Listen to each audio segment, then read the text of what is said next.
Good morning बच्चों। आज हम फिर अध्याय 4 समीकरण से एक नया प्रश्न लेकर आए हैं। 4.2 प्रश्नावली से 6वां प्रश्न है।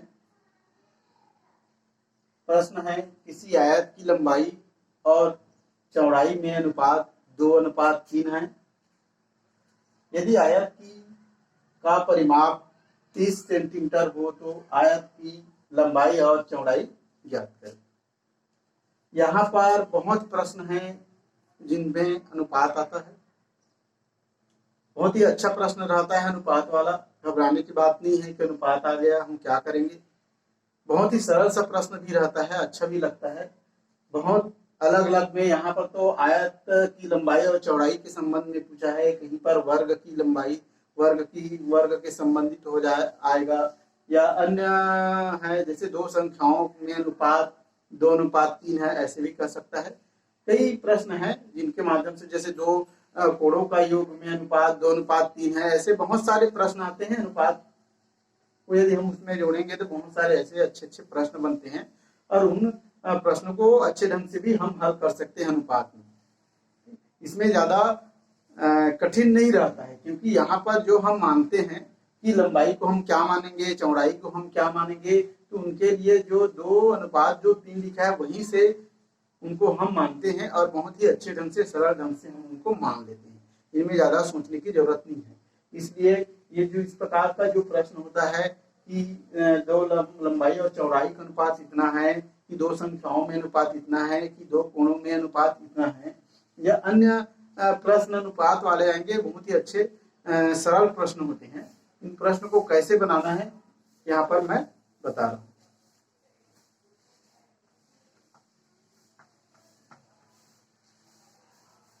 हमको तो सबसे पहले प्रश्नों को पढ़ना रहता है और समझना रहता है, बहुत जरूरी होता है ऐसे प्रश्नों को, जो इसको वर्ड प्रॉब्लम कहते हैं इंग्लिश में।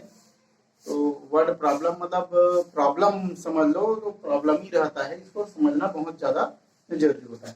तो पढ़ते हैं कि किसी आयत की लंबाई और चौड़ाई में अनुपात 2:3 है।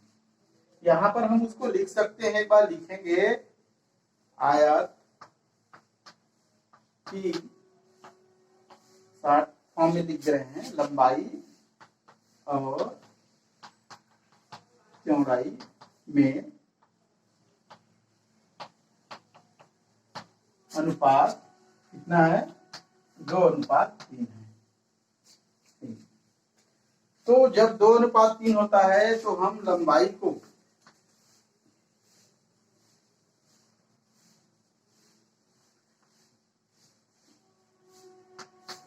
हम मानते हैं, माना कि लंबाई 2x तथा चौड़ाई, हम शॉर्ट फॉर्म में लिख सकते हैं, चौड़ाई 3x।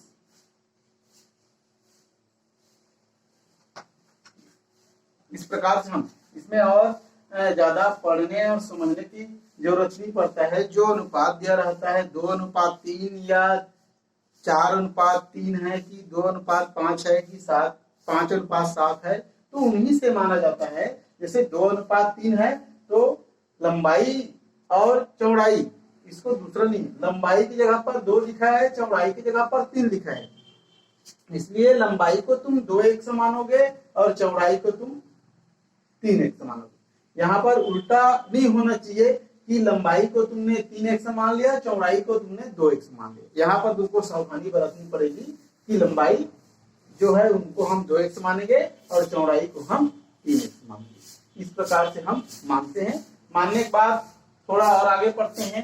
यदि आयत का परिमाप 30 सेंटीमीटर तो आयत की लंबाई और चौड़ाई ज्ञात कीजिए। हमने जिसको जो प्रश्न है हमारा लंबाई और चौड़ाई ज्ञात करना, तो उनको हमने मान लिया है 2x और 3x।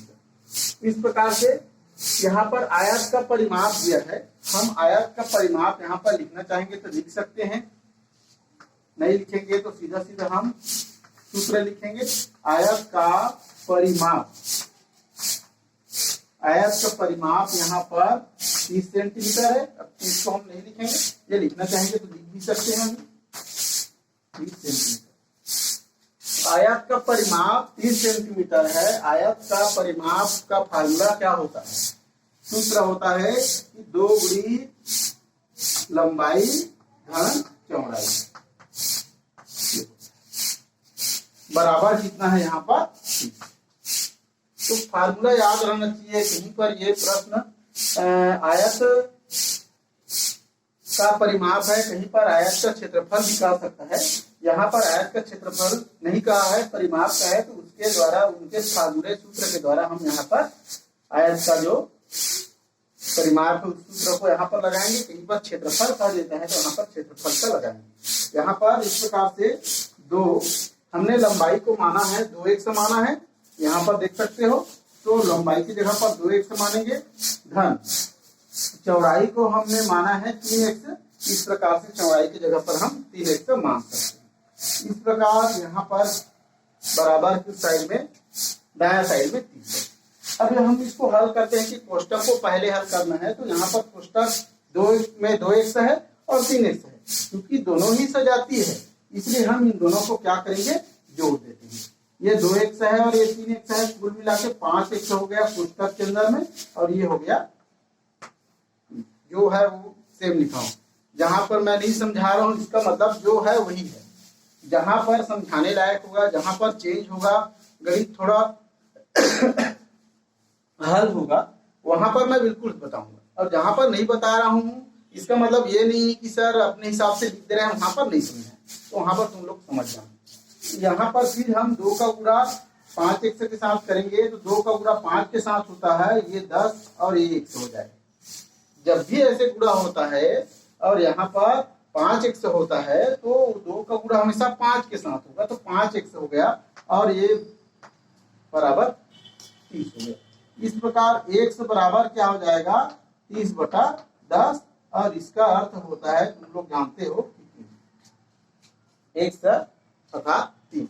अब हम यहाँ पर देख सकते हैं, हमने x का मान निकालना होता है समीकरण में। जब हमारे पास समीकरण बनता है उस समीकरण में हम पहले x का ही मान निकालते हैं, और x का मान निकालने के बाद हम वहां पर जाते हैं जहां पर हमने माना है। हमने माना है कि लंबाई कितना है? 2x है। तो यहाँ पर हमने माना है कि लंबाई कितना है? 2x है। इसका मतलब 2 गुणी 3, इसका मतलब 6। ये 6 सेंटीमीटर हो गया। ये हो गया तुम्हारा लंबाई। हमने चौड़ाई को कितना माना है? चौड़ाई को हमने माना है 3x माना है, इसलिए 3 गुणी 3, इसका मतलब 9 सेंटीमीटर। क्या हो जाएगा? 9 सेंटीमीटर। इस प्रकार से तुम्हारे 2 आंसर आ गए। लंबाई बराबर 6 सेंटीमीटर व चौड़ाई बराबर 9 सेंटीमीटर। इस प्रकार से हम प्रश्नों को हल कर सकते हैं। हल करेंगे, ऐसे ही पढ़ेंगे, समझेंगे।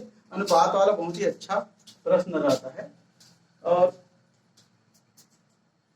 ऐसे ही प्रश्नों को प्रैक्टिस करो, कई बार प्रैक्टिस करो, इन्हीं प्रश्नों को कई बार समझो। ये प्रश्न ऐसे प्रश्न हैं जो तुम्हारे हर क्लास में तुमको मिलेंगे, तो जरूरी है कि इन प्रश्नों को अभी से समझ जाओ, क्योंकि यही प्रश्न तुमको कठिन लगते हैं। जब 10th में जाओगे तो 10th में भी, 9th में भी, 8th में भी ये प्रश्न तुमको पीछे नहीं छोड़ेगा, बल्कि आगे की कक्षाओं में भी बहुत ऐसे प्रश्न मिलेंगे जो तुमको ऐसे ही प्रश्नों को हल करना है। तो इस प्रकार से तुम लोगों को समीकरण के जो सवाल है उनको हल करना है। अन्य प्रश्न उसमें दिया गया है, उन प्रश्नों को तुम लोगों को बनाना है।